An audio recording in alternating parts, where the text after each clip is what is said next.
Japanese Empire, which was established as a result of the Civil War that took place in 1868, reached its widest borders during World War II thanks to the modernization efforts carried out, but after losing the war took its place in the dusty pages of history. Wanted to seize the Korean peninsula in the 16th and 17th centuries and expand its borders deep into Asia. By postponing these goals for a short time, it followed a policy closed to the outside world until 1850. During this period, they stopped the spread of Christianity in the country. They reduced foreign trade to a minimum and prohibited the people's relations with foreigners.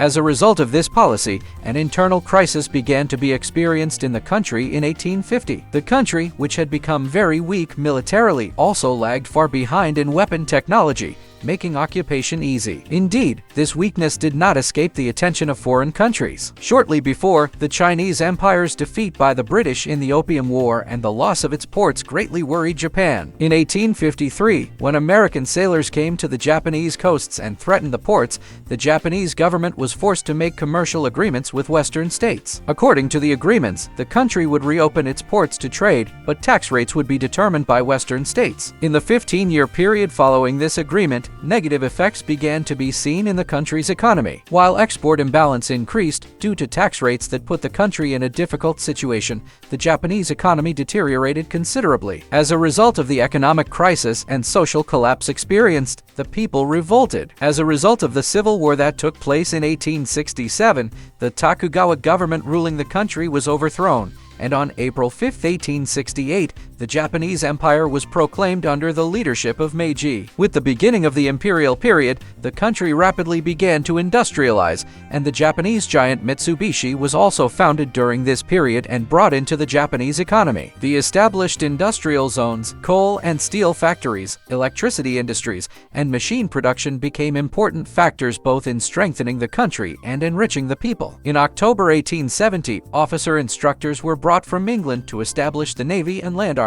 In 1871, a new justice system was adopted, while at the same time a modern postal system and a new monetary system were created. In 1872, railways began to be laid throughout the country. In 1873, 20,000 primary schools, 32 elite high schools, 111 vocational schools, 51 art schools, and 3 universities modeled after Europe were opened. While the compulsory military service law was enacted, the number of soldiers under arms also increased. Now, the Japanese Empire had shed its backwardness in the military, political, and social fields and had become modern. The next plan was to show the whole world that the country had grown strong and to expand its borders. Emperor Meiji wanted to start this plan with the invasion of the Korean peninsula, which had remained unfinished in the past. Korea's strategic position opposite the Japanese islands, as well as its coal and iron mines, had long attracted Japan's interest. However, Korea was a kingdom dependent on China, paid taxes to China, and was an indispensable country for China. The Japanese first planned to separate Korea from China and began to support Korea's independence against China. In 1875, Japan signed an agreement with Korea to open Korean ports to Japanese trade. Then, thanks to agents sent from Japan to Korea,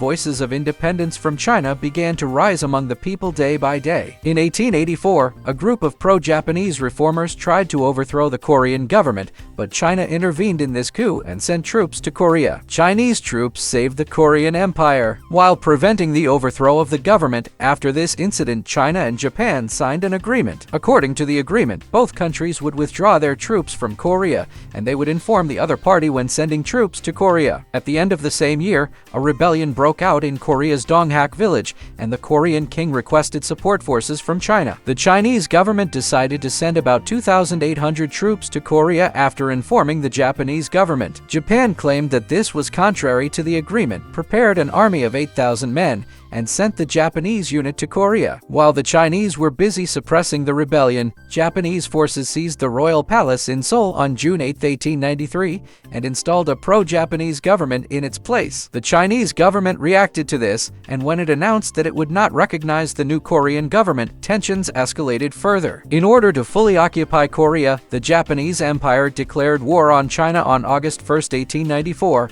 and began advancing northward. At the Battle of Pyongyang, the Imperial Army dispersed the unprepared Chinese army and began advancing deep into northern Manchuria. At the same time, the Japanese Imperial Navy sank 8 ships of the Chinese naval fleet on September 17th and carried out a landing on Liaoning Island. Japanese soldiers then began massacres against Chinese settlers in this city, which would later be known as the Port Arthur Massacre. On the other hand, as Japanese units advanced deep into southern Manchuria on the Korean peninsula, the Chinese Empire requested an armistice and accepted Japanese superiority. With the agreement made, Korea's full independence was recognized, while China accepted the permanent transfer of the Liaoning Peninsula and Taiwan Island to the Japanese Empire. However, the delivery of Liaoning Island to Japan was annulled with the intervention of Russia, Germany, and France. As war reparations, China would pay Japan 200 million cupping and would allow factories in its ports to be operated for Japanese citizens. While this war initiated the birth of Japanese imperialism,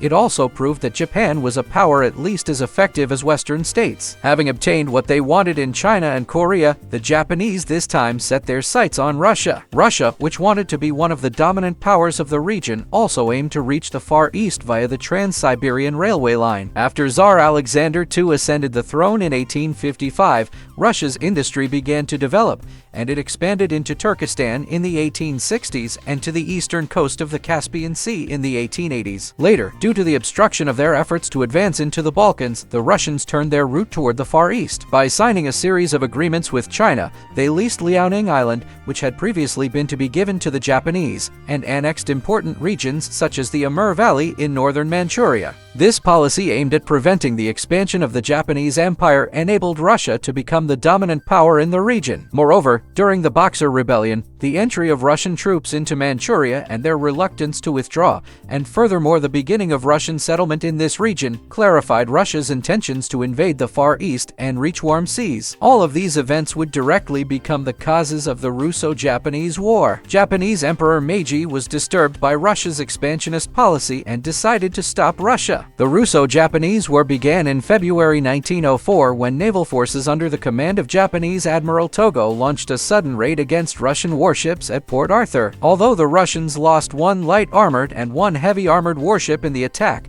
they refused to leave the harbor. Admiral Togo trapped the Russian Navy in the harbor by laying underwater mines around Port Arthur Harbor. On April 12th, although 1 heavy armored warship and 1 flagship attempted to break the blockade and leave the harbor, both ships struck the laid mines and sank. In this incident, the deaths of 32 officers and 600 soldiers, including Admiral Makarov, caused a loss of morale among Russian soldiers. After centuries of isolation, Japan rapidly modernized, built its industry, and emerged with a strong army. Victory over China proved its rising influence in Asia and beyond. Yet a new rival appeared, Russia. Conflicts over Manchuria and the Far East set the stage for an inevitable clash. The spark of the Russo-Japanese War had been lit, to be continued in Part 2.